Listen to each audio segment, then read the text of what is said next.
باراني موسم د پسرلي ښایسته هوا او په پراخه کچه پکې د خلکو ګڼه ګوڼه د پسرلي په رارسېدو سره د هیواد تفریحي سیمو په خاصه توګه د کابل ولایت د قرغې بند ته په دې وروستیو کې د خلکو تګ راتګ زیات شوی او هره ورځ سلګونه کسان له دغه تفریحي سیمو څخه لیدنه کوي.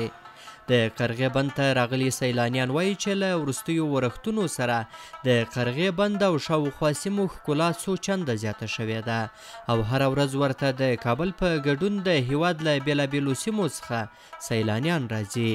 تقریبا یو ساعت کې چې راغلي وو ډېر زیات خوشحاله دي او اوبه ښې زیاتې شوي دي او ډېره ښه فضا ده او ډېره ښه هوا ده. له هوا نه هم ډېر ښه خوند واخیسته، ماسې ښه وخت هم تېر کړی. تفریح خو ډېر ښه د هر انسان لپاره ډېر ښه هغه د ذهن روحیې چې ده هغه کې ښه روحیه لیدنه او مغز د هغه د اعصابو ته ډېر ښه فایده لري.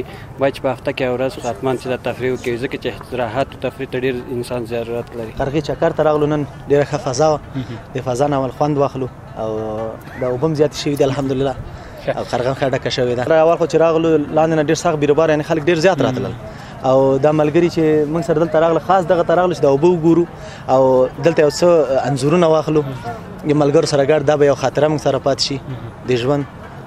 ډېر خوند هم تر واخیسته. دغه سیلانیان وایي چې تر بل هر وخت څخه کال دلته د خلکو راتګ زیات شوی دی او د اونۍ په ټولو ورځو کې خلک دلته له خپلو کورنیو سره د تفریح لپاره راځي. د دې ځای هوا نه کې سمه ده، دا نه کې سم ځای دی مال سړی یو څو عکسونه به واخلي. داسې د ورزش لپاره هم راغلم سړی کرکټ. خلک خو ډېر سیلو میلې ته راغلي دي او بیروبار نشته دی، امنیت دی الحمدلله. که د شپې وي که د ورځې وي خپل چکر ویلی شي په د امن فضا کې. دوی زیاتوي چې له وروستیو ورښتونو سره د قرغې د بند د اوبو کاسه هم ډکه شوې ده او له دې سره به تر ډیره د کابل ولایت د هغو سیمو د اوبو ستونزه هم حل شي چې په تیرو څو کلونو کې د اوبو له سخت کمښت سره مخ وي. بند خو وخته ډېر وچ شوی او اوس فعلا اوبه ډېرې شوي نو خلک ډېر تفریح ته راځي قرغې ته او فامیلونه راځي میلو ته. نو بس اوس موږ ډېر خوشحاله یو چې قرغې بند ډک شوی ده. الحمدلله د الله پاکستان دی سکه خو ډېره آبادي ده باران نه دی ډېر ښه خوشحاله یم او ډېر ښایسته فضا ده خو باران نه وشو. د قرغې بند چې په 1933 کال کې جوړ شوی د هیواد یو له مهمو او د پام وړ سیلانیزو سیمو څخه ګڼل کیږي.